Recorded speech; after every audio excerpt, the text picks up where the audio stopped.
O que fazer após realizar a transferência do veículo no aplicativo? É por isso que você chegou nesse vídeo. Então já senta aqui, deixa aquele like e, se necessário, assista várias vezes, pausa o vídeo, vai devagar. É importante que você não saia daqui com dúvida. Pois bem, a gente tem um vídeo aqui ensinando como fazer todo o processo via aplicativo, mas surgiram muitas dúvidas aí. Dentre essas dúvidas é como que eu pago a taxa, o que eu vou fazer depois que eu finalizei, quando que cai essa notificação aí de que o veículo foi transferido, não foi transferido. Bom, a gente vai resumir isso aqui, tentar fazer o vídeo o mais curto possível, mas o mais detalhado possível.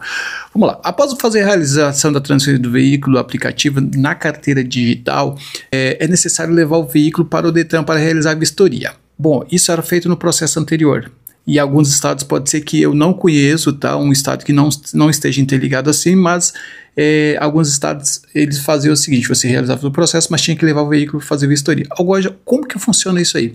Você realizou o processo, você fez a primeira etapa, enviou essa etapa para o comprador verificou, confirmou, validou no GovBR, devolveu para você, você confirmou, validou no GovBR, o comprador vai ter que fazer o quê? O comprador vai ter que fazer a vistoria desse veículo para que ele consiga finalizar o processo. Não é porque eu fiz pela carteira digital que esse processo será finalizado. Uma sugestão que eu dou de imediato, que é antes de você iniciar o processo, que você já faça a vistoria. Porque você fazendo a vistoria, na hora que chegar lá no sistema, ele já vai constar que existe uma vistoria já aprovada pelo Detran. Então, isso é um caso porque, sim, quando você inicia o processo de transferência, por exemplo, sim, você fez a vistoria veicular para transferir esse veículo realizando antes da data do processo da transferência, sim, né, que você vai fazer pelo aplicativo. Por quê? A vistoria é obrigatória por lei e é necessário para manter a regularização do veículo. Então, se você não faz isso aí, o Detran não vai ter essa comunicação. Então, você pode fazer antes, até melhor, porque na hora que você fizer pelo aplicativo, você já conclui todo o processo e não precisa mais fazer essa vistoria, se tiver tudo aprovado. Porém, se na vistoria for apontado alguma coisa antes de você fazer a venda, eu sugiro que você faça a correção. Porque pode acontecer várias coisas, dentre as coisas, marcações de chassi, placa, entre outros aí. Mas vamos lá, vamos continuar aqui, que é o nosso tema desse vídeo. Após finalizar o processo, né? Então, para você fazer isso que eu falei, de ir lá e fazer essa vistoria, você tem essas duas opções. Como você pode presencial, mas nesse caso, como eu falei, que era um modelo antigo, tá? E aí você pode agendar o horário lá no Poupa Tempo. Dentro do Poupa Tempo existe uma unidade do Detran e assim sucessivamente. Detran Online, você pode fazer o processo no Detran Online. Existe uma opção dentro do Detran Online. Se você tem um Detran Online, você entra lá, valida com seus dados e lá tem a opção lá de agendar vistoria. Aí você coloca os dados do veículo lá e você vai fazer essa vistoria. Lembrando que você só consegue agendar essa vistoria se você for proprietário do veículo. Que se não for proprietário do veículo, não consta lá dentro do seu painel, tá bom? Quais são os documentos necessários? Se você for levar presencialmente ou você fazendo pelo processo, você tem que ter o CRV, óbvio, né? Comprovante de pagamentos, tá?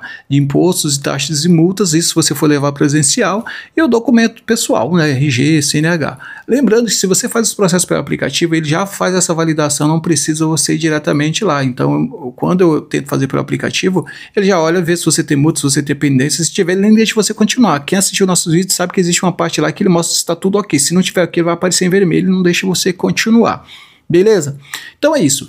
Ah, mas eu finalizei o processo, quanto tempo que vai cair que esse veículo vai transferido? Quando você realiza o processo, você recebe a notificação. Se você fez o seu processo, o veículo já foi vistoriado, já está tudo ok pelo Detran, quando o vendedor confirmar lá, esse veículo vai entrar dentro do seu painel lá da carteira digital, lá na opção veículos. Lembrando que esse processo demora 5 minutos. Antigamente demorava 3, 4 dias para ficar tudo pronto, agora é 5 minutos. Então, para agilizar, eu sugiro que antecipadamente você já faz a vistoria de transferência, paga a taxa lá que você tem que pagar. Lembrando, tá, gente, que para fazer o pagamento das taxas de transferências, que muita gente deve ter dúvida aí, eu estou fazendo pelo aplicativo, mas como que eu vou pagar? É fácil, é só você entrar no banco, no seu banco, por exemplo, Bradesco, por exemplo. Você entra no Bradesco, vai lá na opção de débitos, veículos, lá e pergunta que tipo de veículo que tipo de taxa que você quer pagar. Você coloca lá serviço, dentro do serviço ela perguntar licenciamento, taxa de transferência, taxa de licenciamento, taxa de primeiro registro. O que é o primeiro registro que eu também vi lá nesse vídeo? O primeiro registro é o seguinte: só com carro novo que é o primeiro registro? Ou quase não sai? Não. Quando eu estou no estado de São Paulo, vendo meu carro para o estado do Paraná, quando o meu veículo sai do estado de São Paulo e vai para um dono no Paraná. Significa que esse veículo vai sair do meu estado e vai ter o primeiro registro dele na outra UF, ou seja, na outra unidade federativa. Então, se eu comprei em São Paulo, não tem problema, mas quando ele entra no Paraná, eu tenho que fazer o quê? O primeiro registro do veículo dentro do estado. Mas então, nesse caso, eu vou pagar o quê? Eu vou pagar a transferência e pagar o primeiro registro?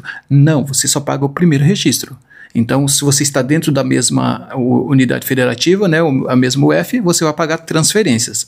Mesmo que você esteja em outras cidades. Mas se você mudou de unidade federativa, você vai ter que pagar o primeiro registro do veículo dentro da unidade. Então, não paga transferência, mas praticamente é quase o mesmo valor, tá? É o processo, ele é exatamente esse. Você não paga os dois. O que pode acontecer? Lembrando que você não pode ter nenhuma multa estadual, não pode ter nenhuma multa municipal no veículo, porque se você fizer isso aí, ele impede que você faça esse processo em outro estado. Então, por isso que o veículo tem que estar tudo certinho, muito bem detalhado para que você não tenha dor de cabeça.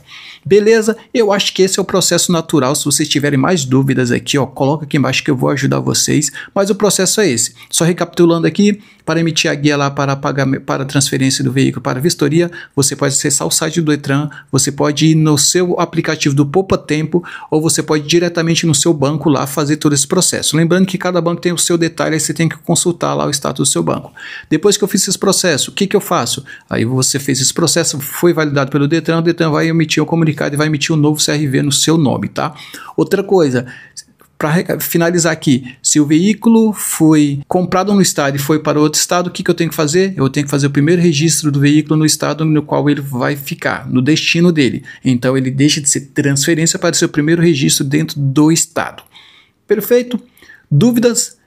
Tem uma dúvida que me perguntaram, mas se eu iniciei o processo de venda para um comprador, o comprador fez a parte dele lá e aí depois não me pagou. E aí, o que eu faço agora? Não faz nada, sabe por quê? Você iniciou o processo, ou seja, você não vai iniciar um processo sem negociar com o comprador. Ele fez a parte dele, tá tudo certo, validou lá. Aí você tem alguma pendência de valores lá para vocês receberem. Esse processo, depois que o comprador valida lá, volta para você, que é você que dá o checkmate, falando, olha, vendi, tá tudo certo. Se nesse meio aí ele não pagou, você vai ter que falar para ele, meu querido, me paga aí, na hora que você me pagar, eu vou lá e finalizo aqui. Aí o comprador fala, mas se o vendedor enrolou? Você tem todo esse trâmite. Lembra que eu falei que você tem esse trâmite? Porque quem inicia o processo de transferência de veículo sempre é o vendedor. Então, se você for, por exemplo, nas autoridades, você vai falar, ele iniciou e aí no meio ele não quis me devolver, tá aqui e aí não tem como você perder. Só fique esperto para evitar golpe. Valeu, gente, até o próximo vídeo, ó. Fui!